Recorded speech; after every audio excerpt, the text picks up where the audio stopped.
मध्य प्रदेश की 28 सीटों पर हुए उपचुनाव की मतगणना होनी है। प्रदेश की दोनों बड़ी राजनीतिक पार्टियां जीत का दावा भी कर रही हैं। मध्य प्रदेश के पूर्व सामाजिक न्याय मंत्री लखन घनघोरिया का भी दावा है कि आने वाले परिणाम उनके पक्ष में ही आएंगे।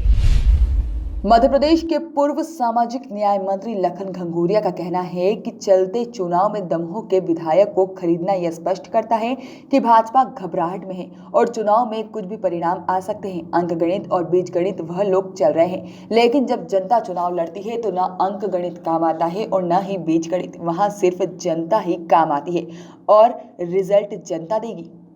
पूर्व मंत्री ने कहा कि परिणाम आने वाले हैं, वो कांग्रेस के ही समर्थन में आएंगे और इस जीत के लिए पूर्व मंत्री पूरी तरह से उत्साहित भी दिखे। उन्होंने कहा कि हम पूरी तरीके से जानते हैं कि जनता सच का साथ देगी। सच परेशान हो सकता है लेकिन पराजित नहीं। वहीं निर्दलीय और अन्य पार्टियों के विधायक से भाजपा के संपर्क को लेकर पूर्व मंत्री लखन घनघोरिया ने कहा कि ये भाजपा के लिए चिंता का विषय है। हो सकता है कि उनके पास कोई रिपोर्टिंग होगी जिस आधार में वो लोग इस काम में जुटे हुए हैं। इस दौरान उन्होंने एक कहावत भी कही है, ना नाक दूर और ना हंसिया देख लेना।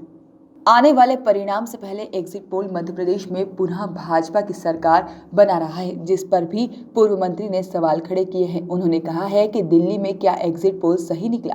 2018 में जब मध्य प्रदेश में चुनाव हो रहे थे उस समय क्या एग्जिट पोल बता रहे थे कि कांग्रेस की सरकार बन रही है? इसलिए एग्जिट पोल पर ज्यादा भरोसा करना सही नहीं है। निगम के उन्होंने बंद कर दिया है।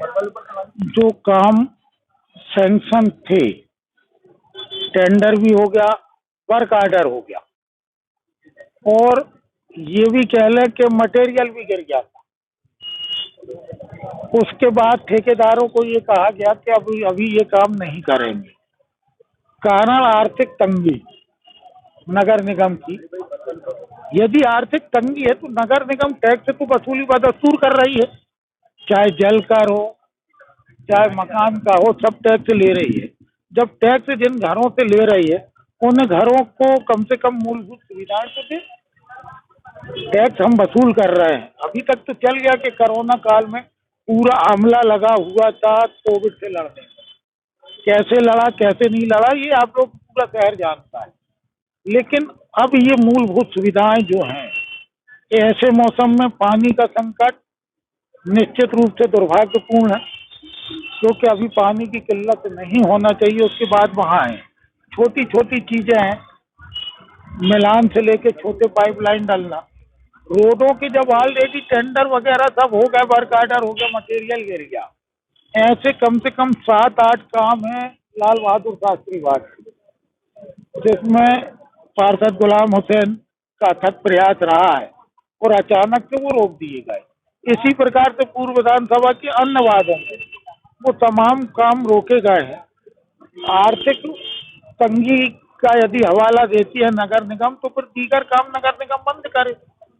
टैक्स एक्ट की वसूली जब दस्तूर चल रही है और अच्छे से चल रही टैक्स की वसूली, तो ये काम नगर निगम को करना चाहिए। किसी एक विधानसभा में अच्छे से करें, किसी के साथ पक्षपात करें, ये न्याय संगत नहीं है। और यदि नगर निगम इस मामले में चेती नहीं तो कोविड काल की व्यवस्था एक अलग है, लेकिन आम जनमानस उद्वेलित और आंदोलित हो सकता है। भाई साहब, कल मतगणना होनी है, क्या रुझान दें? Bureau report, voice of rights.